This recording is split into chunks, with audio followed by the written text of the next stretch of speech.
music itself is valued, always will be. I think we forget that it's music's not going away. It's the um, it's the ecosystem and the businesses within it that have to articulate our value in a different way. When you work in the music industry, sometimes it's easy to forget that there's a world outside of what we work with, even within music. Shain Shapiro works with music in the context of cities' worth outside of just music. And this is an episode that really made me think. Hey, Shain, welcome to Sound Connections podcast. Thank you for being here. Thanks for having me. I've been curious about having a talk with you. We've been connected for a few months, and I heard a talk from you about your new book, which is This Must Be the Place How Music Can Make Your City Better. And you come with some really interesting points about music and how it involves cities and all that kind of stuff, and we'll go into it. But can you, for the sake of me and the audience, explain a bit, who are you and what do you do? Yeah, so I'm based in London. I grew up in Canada. I founded a company called Sound Diplomacy in 2013. Sound Diplomacy is an economic consultancy that works with cities, governments, large organizations on culture, music, nighttime economy, and leisure, policy and strategy, kind of similar to other big consultant companies like the Big Four. Within that, we have an events company as well that puts on music conferences and conferences related to music and culture called Momentual. And then in 2021, founded a nonprofit called the Center for Music Ecosystems, which is trying to incorporate music into how we address and solve bigger problems in society. So I've always kind of been at the intersection of music and something else. Music in cities, music in place, music in public policy.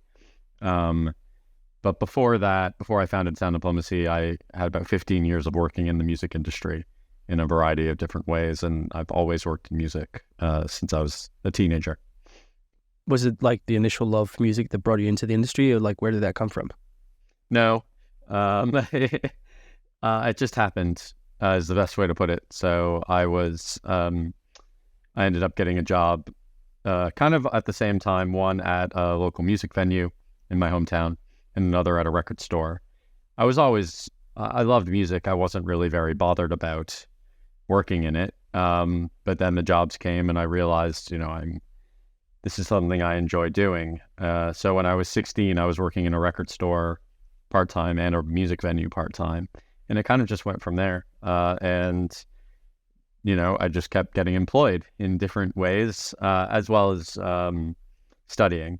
Yeah. And kind of, other than a few odd jobs here and there, I've pretty much consistently been working in music or adjacent to music ever since.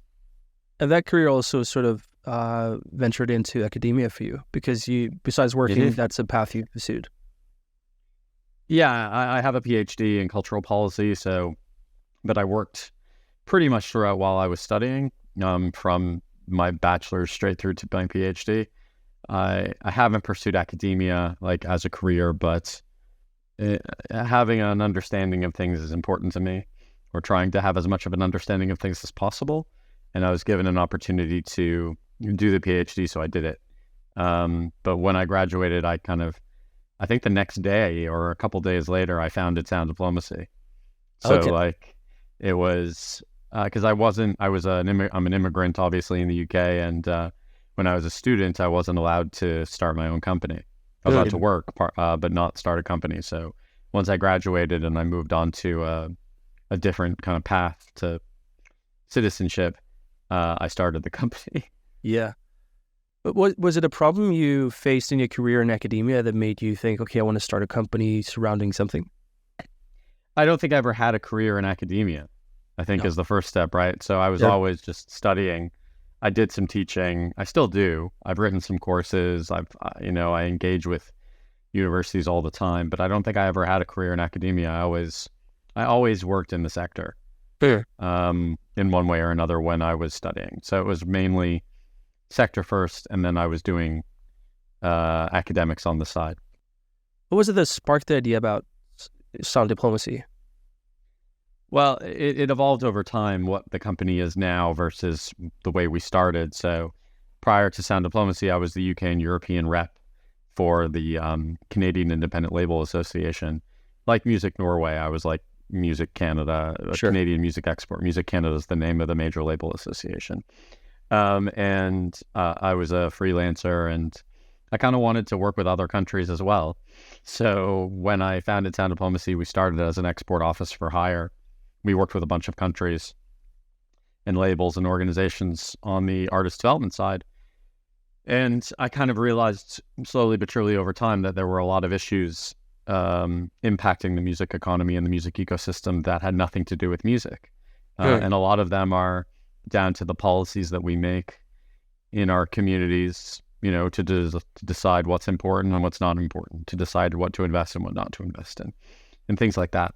And I'm admittedly far more fascinated by that stuff. So just personally, cities, urbanism, that kind of stuff, architecture really fascinates me.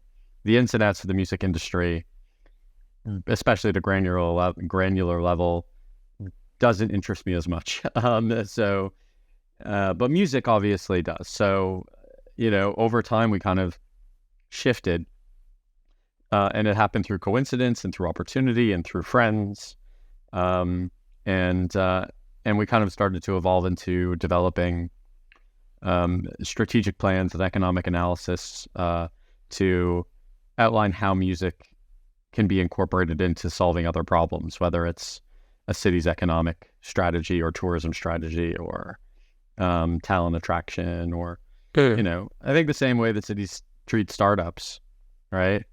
They don't really treat music, or let alone most cultural startups. And because music for the most part isn't a thing that you can see, or it's not an app, maybe there's obviously using music to sell something else as an app, but music itself. So I think that there's been a lack of understanding of how music can be incorporated into how we invest as communities and people in place. And it kind of evolved over time, and then, and look, and now we're here, Sound Diplomacy. I'm now the chair of the board, and it's the day-to-day operations are run by smarter and more interesting people than me.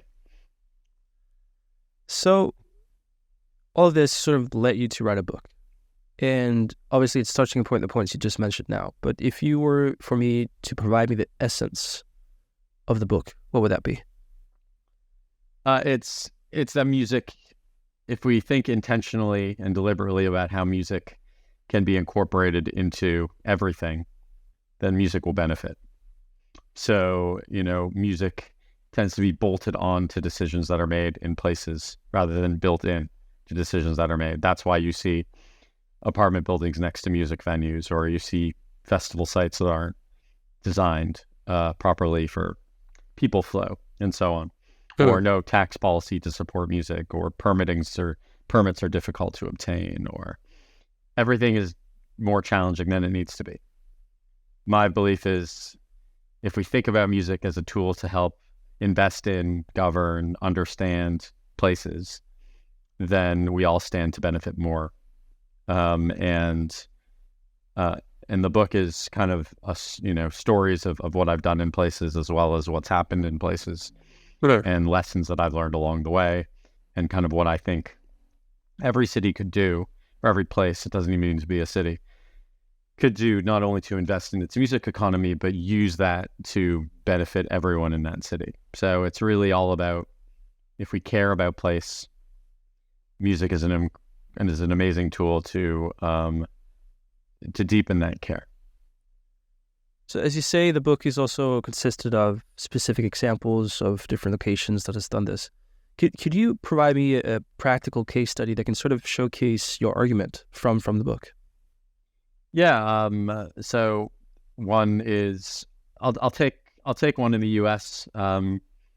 This is a social issue, not an economic issue, but it's in Madison and Wisconsin in the U.S. So Madison has had significant challenges in relation to relationships with the police and the kind of Black and brown and minority communities there.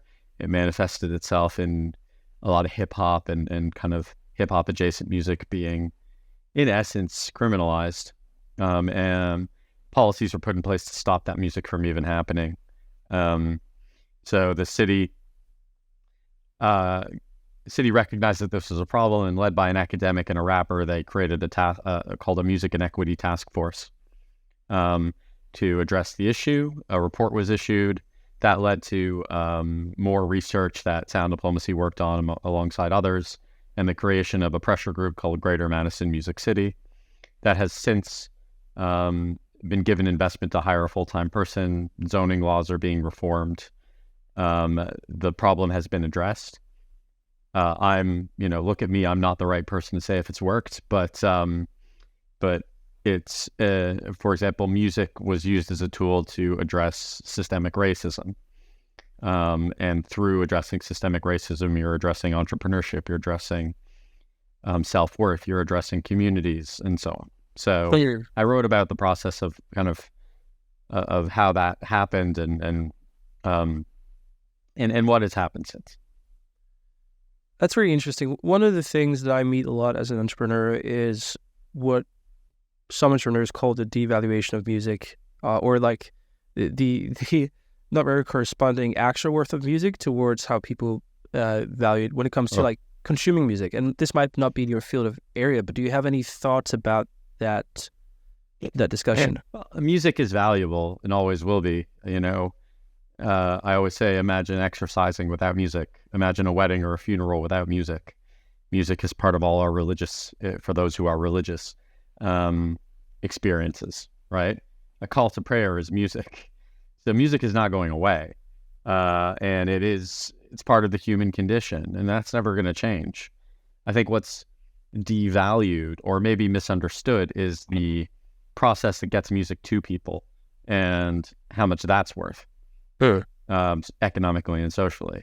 And there's a lack of understanding of how it works at a pretty basic level. And also in most countries in the world, there is no system, or there's a lack of systems. Even in the most robust systematization of music in the world, there's still challenges attributing who gets what and where and how and so on. So it's the complexity of the ecosystem that gets music to us that becomes devalued because it's misunderstood or non-existent. Music itself is valued, always will be. I think we forget that. Music's not going away. It's the, it's the ecosystem and the businesses within it that have to articulate our value in a different way. When you work with music the way that you do, obviously you do put some monetary value to music as well when it comes to cities investing in music ecosystems and such. Do you read a improvement of the conditions around the people delivering those ecosystems as musicians? Yeah, well, as in a general sense, Sound Diplomacy is a data research and evidence business. So, one of the big issues in communities is there's just a lack of data to articulate the value of music. And the value of music is not just what musicians are telling you or stuff, right? Everyone has their own personal relationship with their own self-worth. But one thing is a lot of the challenges that we address are more top-down than bottom-up. Just because that's our place in this context, right? It's not that one is more valued than the other, but articulating through the data that the bottom-up needs to organize and say one thing, ask for one thing at a time is hugely important. And we do a lot of that, engaging with and working with community groups, whether they're musicians groups or other forms of the sector. Because the more that music is organized, the more it will get out of whoever it's asking. But through the work, we really hope that we demonstrate the inherent value of musicians in communities. Because everything, again, on all of this is a house of cards without musicians. Like there's no industry without musicians. None of this would exist. You and I wouldn't be talking. So they're at the heart of every single thing that we do. But with sound diplomacy and the work that I do, I'm always everything is articulated to whoever I'm speaking to, right? I think I said that when we chatted last time. I see my job more as a translator in that sense, right? I wish I spoke more languages, so I'd probably be smarter, but the whole point is explain music to the person that you're speaking to in a language they understand. Sure.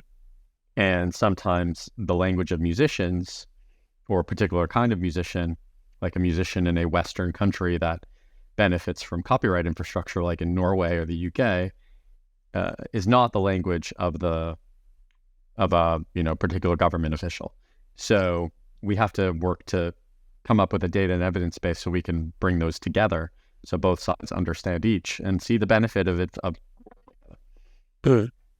Like, I'm an eternal pragmatist.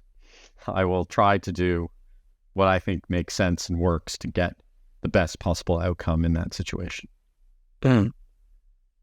Obviously, this question I'm going to do now is different from territory to territory, but do you experience there's one particular thing that's really hard to translate about the value of music to certain stakeholders? Yeah, just the economic value. Yeah. Simple. Most economic development, you think of it, it requires a shovel. And that's why the term shovel ready is so well known in parts of the world. But the economic value sometimes is understood, but then the infrastructure required to extract and expand said economic value is not. So it's like, yeah, music's worth money because my kids love Taylor Swift or Kendrick Lamar, and then they're both great. But everything that goes into creating a Taylor Swift or a Kendrick Lamar or whatever in any country in the world is quite misunderstood. I might be butchering the essence of this report, but I read a report a couple of years ago from the city of London, I believe, where it sort of explained the worth of music when it comes to directly the industry, the music industry, and the sort of industries that touches industry and how it creates jobs. Is that like one of the things that you guys work with, is like understanding that aspect?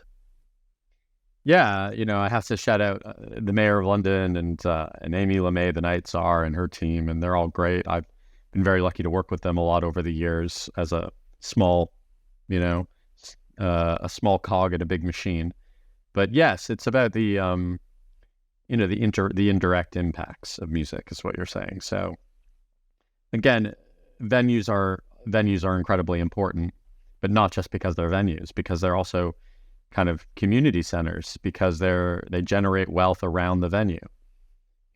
People usually go out, they got to get there. They're going to eat something. All the services and all the businesses that service the venue, from delivery drivers to alcohol suppliers to accountants, like, it's all of that none of that would happen if there wasn't artists on stage performing. So you kind of have to work your way back and unearth that economic value, the indirect economic value. And that's that we've done that work in probably 100 cities. And London is definitely a leader in this. Yeah. That's really interesting. What's funny for me, and I might just be stupid, like, I haven't really thought about this that much, because it's kind of like, I think it's very easy just to say, okay, this is music, this is the worth, and then forget about the things around it that really it benefits to. Do you experience the same naivety from a lot of people that I'm saying now? Yeah, I'm not saying it's naive. It's just we all come at it from our perspectives and priorities. So people in the music industry, again, these are all generalizations. So please, I'm not speaking of anyone individually here, but the traditional Western music industry tends to think very internally, right? Like, we have, our horses have those blinders on. I see it that way because we're focused on internal issues about articulating our value to our peers, or advocating or arguing or whatever. We tend to forget the external value of music because we take it for granted, because because it's all there, right? It's every song ever Most of them no one will ever listen to, it seems, but every single song ever is on my phone. And we completely take for granted the infrastructure and the ecosystem that we live within because it works. Something works. And I talk about this all the time. If something functions, you forget that the process required for it to function. Like turning on the tap and having clean water come out. That doesn't just happen, right? So in the music industry, we're all focused on our own internal goals related to whatever we're doing, whether it's promoting a technology or an art form or an artist or whatever. And we just forget that there's this whole world out there that's consuming music that really doesn't understand or frankly care how it gets to them. So for me, the value is the more non-music people invest in music, right? The more it benefits music. I always say if a city invests in music, that's essentially outsourcing talent development. Right. It's the same as hiring a call center and in a lower income country. To me, it's like, let's outsource or get external investment into something that we would have to invest in anyways. And the best way for labels or management, anyone investing in the artist and art form itself to save money is to get someone else to pay for it. So that's why we need proper music education frameworks. It's not just about providing music education. It's just someone else, the taxpayer or whatever, is paying for something that we would have to do anyways. So it's like the more we get communities to invest in music, the more benefits music. But we have to be translators. And collectively, we're not very good at it. I totally recognize what you say about the music industry, and I think one of the reasons, and I might be wrong, but one of the reasons is because it's an industry that's really, you got to struggle to make a living almost like every single time there's a new venture or there's a new job, more so than other industries, that people really get hyper-focused on their thing because I just got to make this work. That's at least what I experienced. But I do recognize that what you're saying with people being very, have blinders on. Yeah. Loads of people are making a lot of money in this business. There's a lot of money to be made in music. And way more money that should be made in music if we had proper systems attributing everything, right? Yeah. Like if the system worked everywhere, then how much would music copyright be worth, right? If every country had a proper functioning CMO or some version of or whatever, right? And they all and it all properly worked. I don't think it's, maybe I'm naive and I say this from a place of privilege and luck. Again, I get it. I have made a living in this business for a long time. And I'm a Western white guy. So, I understand this, but I see the challenge in our business and more in how we articulate our value and the systems that are in place to manage that articulation of value. Right? Like, talk to any community and say, oh, there's no more music today. They're like, well, we trade in something that I would say it's like one of the only things that we don't need to live, but we probably would struggle to live without. Yeah. So I want to think about it differently. But I'm not discounting the challenges that people face, obviously. But also, like in any industry, not everybody's going to succeed. But I believe that the playing field isn't level. But it isn't in most industries. So it's like music is not special. Music is just a representation of the people who work in it, right? We're not a unique industry. We're just an industry. I'm sure every other industry thinks that they're unique as well. But I do believe that we could build, working together would make all of us more money. And I think that that's something that, we need to articulate better and argue for. And that's the pragmatist in me. That's not the political side of me. That's just like, there's so much more money out there if we just did this in a better way for everybody. And do you think it's because of the blinders that people don't, on a practical level, realize and do that? Well, everyone, every day there's a new solution to the black box, right? Or this concept of a black box. And again, there are experts like Scott Cohen, who was the chairman of my company for 7 years before me. People like him are the experts in this kind of stuff. I'm not. I find that there's always people are trying to come up with. Often it's new ideas keep being introduced with a lack of context sometimes of what's come before, or what the true issue is.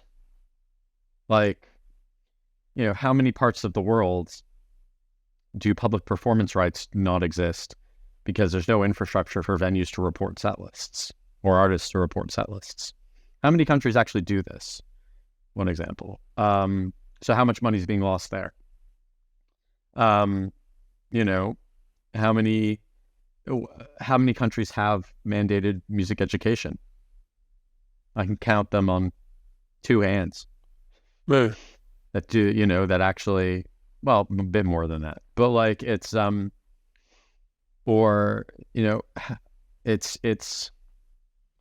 but then there's systemic issues, and then there's temporally, current issues. Sorry. That's why I'm always fascinated by the streaming debate. There's constantly new solutions to how to make this better. And you always say, like, better for whom? Because one could argue in this context that one of the most important players in this is the consumer, and they're getting a pretty good deal.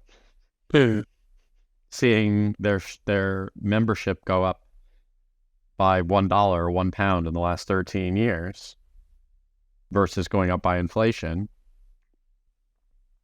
that's a good deal. I don't know, we just need to be, from my side, I'm not about any particular, I'm neutral in this regard. I just want things to improve for everybody. But from my perspective, the translation of how we articulate things to government, to other forms of civil society, needs to be improved.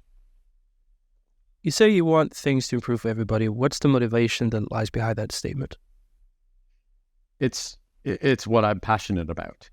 So, again, we use a lot of words without really digging into what they mean, like the word fairness, fairness for whom, in what way.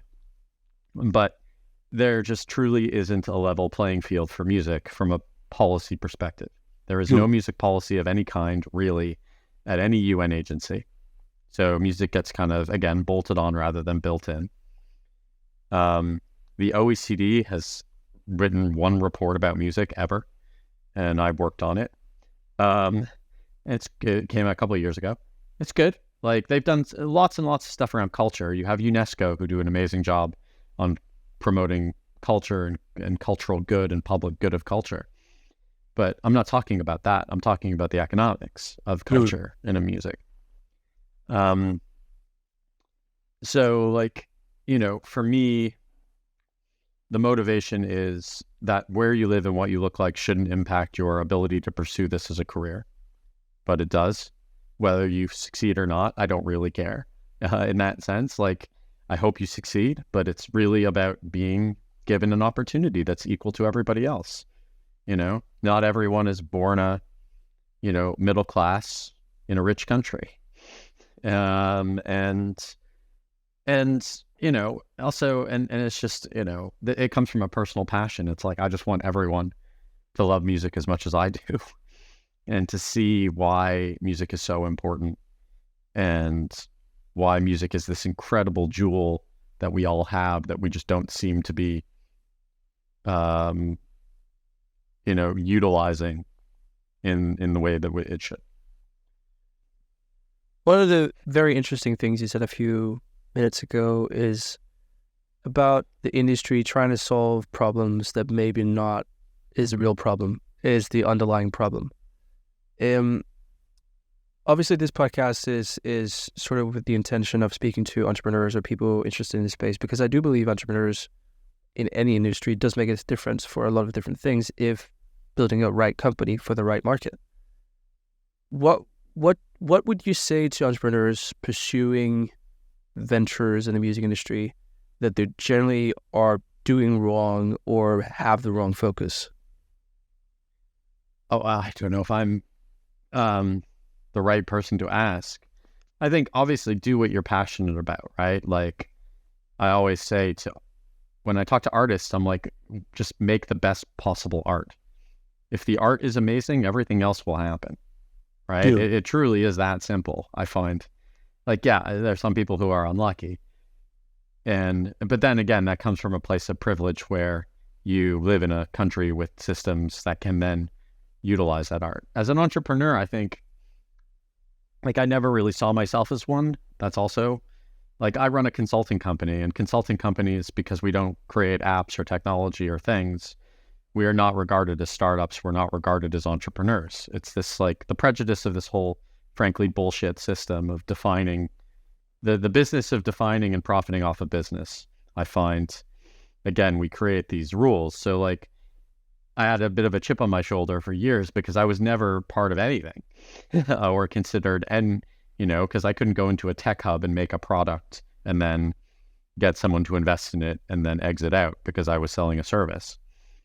But one thing that I have learned is the more that you understand about what's around you, this kind of, the better prepared you are to answer questions about what you're doing.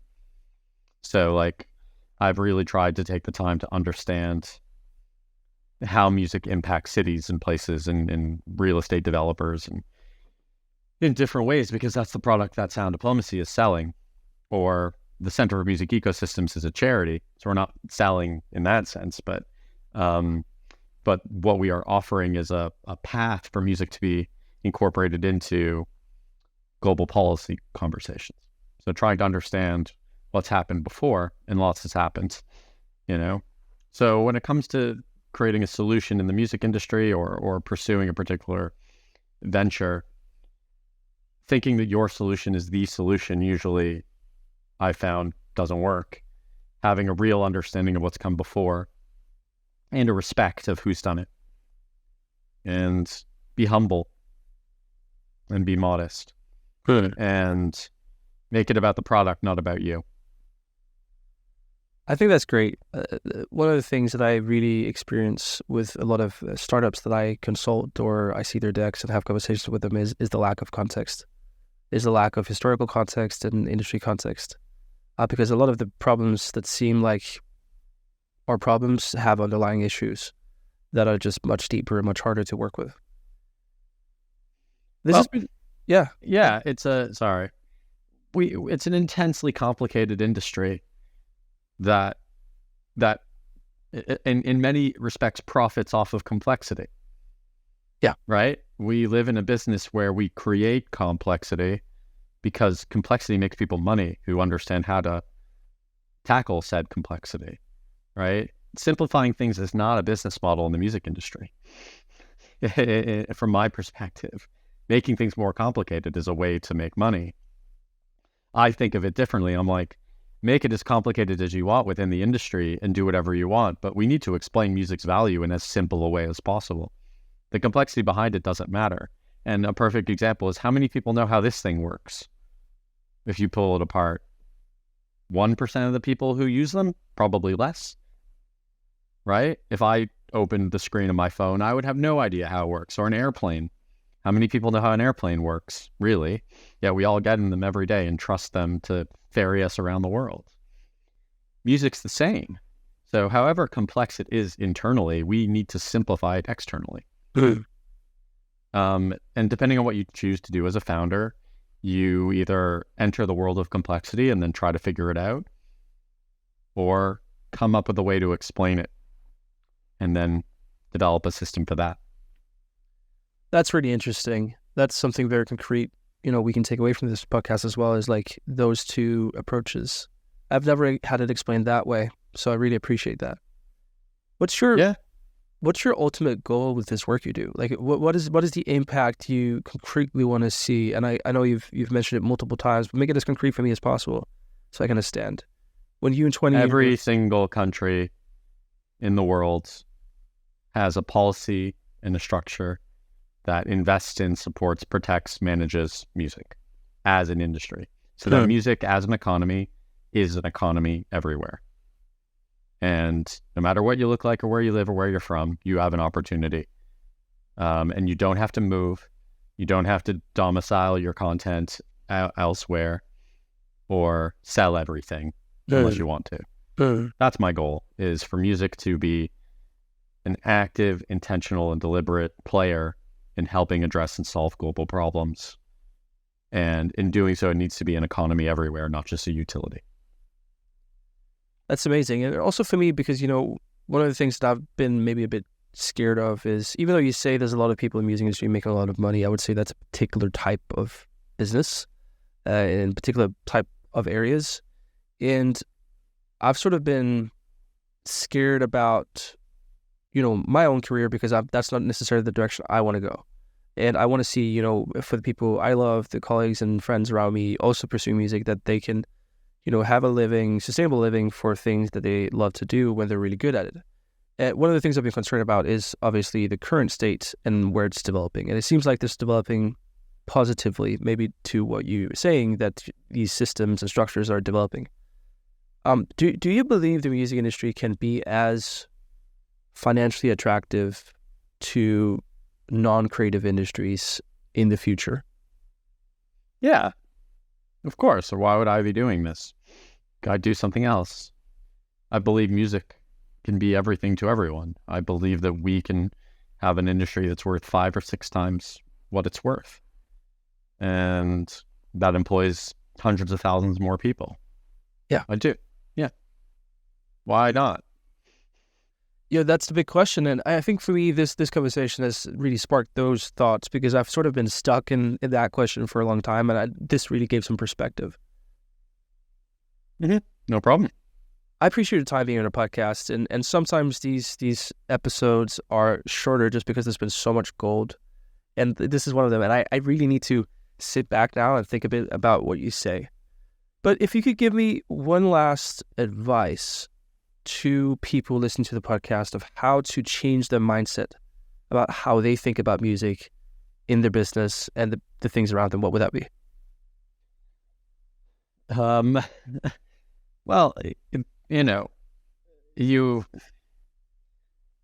passion can't be, to me, passion can't be created. Process can be created, right? So it's like, you're passionate about this or you're not.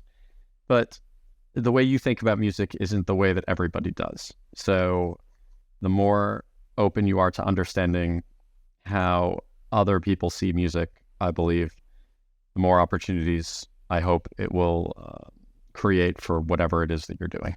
Good.